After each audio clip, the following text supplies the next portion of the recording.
Hello everyone. Today's our theme is present perfect. Сәлеметсіздер ме балалар? Бүгінгі біздің тақырыбымыз present perfect.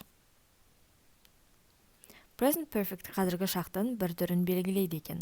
Ол have көмекшісі арқылы және де етістікке ed, егерде ол дұрыс етістік болса, немесе бұрыс етістік болса, past participle, яғни бұрыс етістіктің екіншісі арқылы жасалынады екен. Кестеге қарасақ, сол жағында толық формасы long form және де оң жағында қысқаша формасы short form көрсетілген екен. Біріншіде болымды сөйлемдерді қарастырайық. I, you есімдіктермен have қолданылады екен, және де етістікке жәнегінде ed жалғауы жалғанады, немесе бұрыс етістік болса, оның екінші формасы жасалынады екен.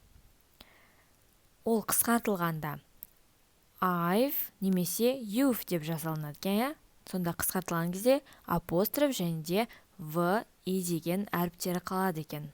I've walked, I've done деген сияқты. He, she, it есімдіктермен has деген бөлімше қолданылады екен. Және де ол апостроф s болып қысқартылады екен. We, you, they есімдіктермен have қолданылады. Ол қысқартылғанда да v деп қалады екен, They've walked деген сияқты. Болымсыз сөйлемдерді қарастырсақ, have-қа not көмекшісі қосылады екен. Ол болымсызды білдіреді. Мысалы, I have not walked, I have not done. Мен әлі бітірмедім деген сияқты, болымсыз түрде айтып тұр. He, she, it-ға has not walked болады екен. We, you, they да have not walked болады екен.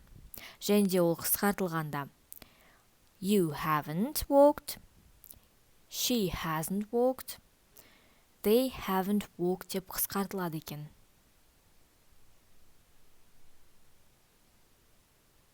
Interrogative, сұраулы сөйлемдерді қарастырсақ, бұл жерде have және де has сөйлемнің алдына келеді екен, Have, одан кейін I есімдік қоясыздар. Have I gone hiking in the mountains? Has he gone hiking in the mountains? Сонда has алдында тұрады екен, одан кейін есімдік, одан кейін етістік кетеді екен. Қысқаша жауап беретін болсақ, сұраулы сөйлемдерге Yes, I have, немесе No, I haven't. Yes, she has. No, she hasn't. Деп жауап береді екенбіз. Бұл шарт мына жағдайларда қолданылады. Өткен уақытта басталып, қазіргі уақытқа дейін созылған және әлі болып жатқан іс-әрекеттерді айтқанда. Мысалы, example, They have been here since 2008. Олар бұл жерде 2008 жылдан бері тұрады дейді.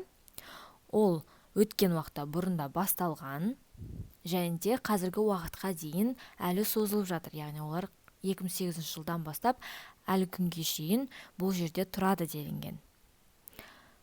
Бұл сөйлемге қарастыратын болсақ, бұл жерде they деген есімдік, have деген көмекші сөз және де been деген be дегеннің, болу дегеннің бұрыс етістігінің екінші формасы жасалынған екен. Сонда they have been деп жасалынады. Келесі жағдайларда өмірлік тәжірибелер туралы айтқанда. Мысалы, example, I've tried Chinese food. Мен Қытай елінің тағамдарын жеп көргенмін дейді. Бұл жерде қарастырсақ сөйлемде қысқартылып тұр екен. I have tried дегенде.